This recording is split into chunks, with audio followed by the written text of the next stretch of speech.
My name is David Daniel Ball, and these are the headlines for Friday, the 22nd of October, 2010. And today's tune is Sir Colin Thomas Hanna, a former governor of Queensland. And a Bible quote, "I desire to do your will, O my God, your law is within my heart." Psalm 48. And headlines from Fox.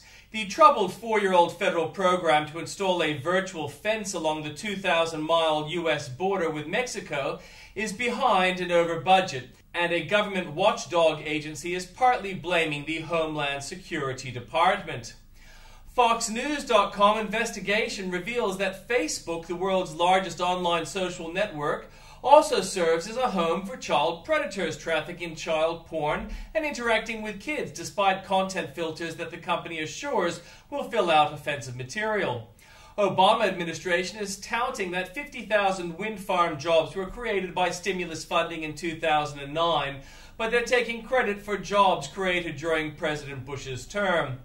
Longtime award-winning Fox News contributor Juan Williams is fired by NPR for what the taxpayer-supported broadcaster called inconsistent remarks about Muslims made on the O'Reilly factor.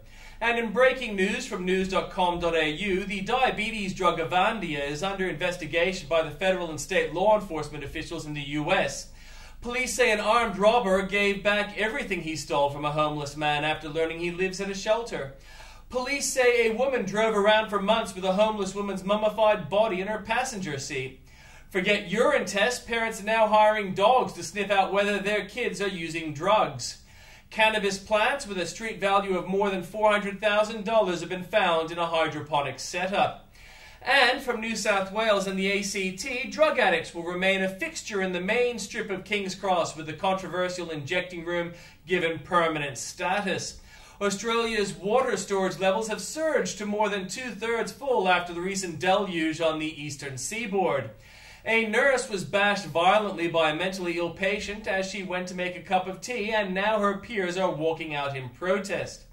Telcos will bar serial hoax callers to 000 from making calls from their phones in a radical plan to decrease bogus calls.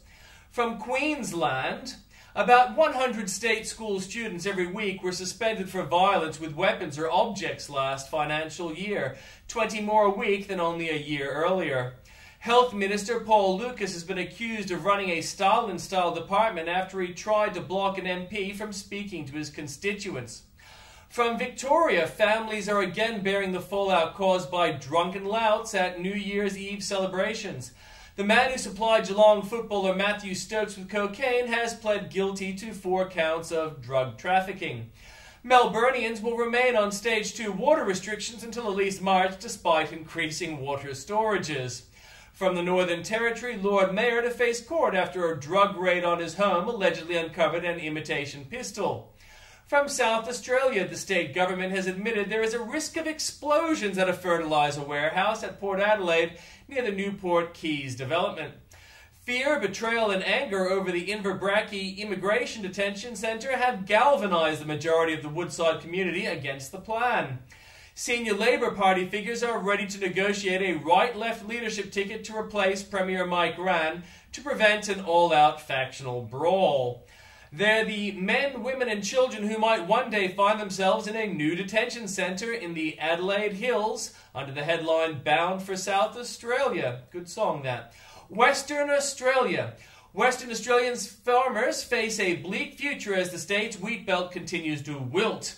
Legal proceedings have begun to stop Woodside Petroleum from clearing vegetation at James Price Point in the Kimberley region as part of plans for a gas hub. And Liberal West Australian MP Don Randall flirts with controversy during a media interview by referring to the national broadcaster as the Gay BC.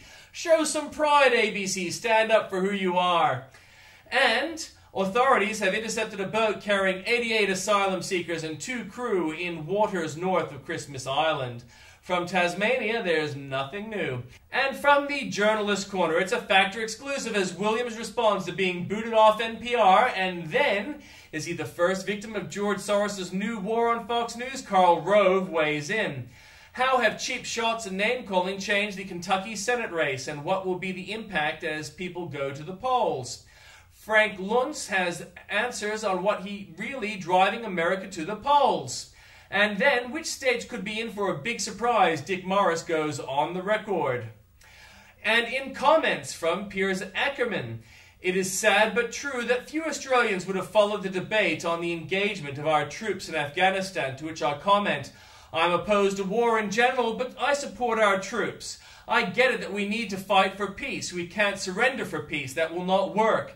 Peace must be earned, and the price, as with freedom, is eternal vigilance. The left have forgotten what their heroes said. Thing is, Gillard, Brown and co. are promising what they cannot deliver. It works well for them when they are in opposition and their thoughts are accepted by a press keen on finding a weapon to use against conservatives, but their policies don't work. They will get them government so they can oversee pork barrels, but they cannot administer government responsibly. The result is what we have. Iraq was won, but Afghanistan is a struggle and the promise has not been realized. I agree that Wilkie is appalling, but there is no evidence that the ALP guy he beat would have been better. The problem is the mainstream media have hidden the rorts of the left so that the poor voters had no one to turn to. I gave my electorate a choice, but again the mainstream media refused to report on my campaign. And so although many did not want the local candidate for the ALP, there was no real alternative. And over 10% handed in blank voting cards. And from Scott Presser, Rudd's ruthless style entrenched labor. That's an old article, but still stood the test of time. From Bill O'Reilly, Why Americans Are Fed Up. By Cal Thomas, NPR strikes a blow against free speech.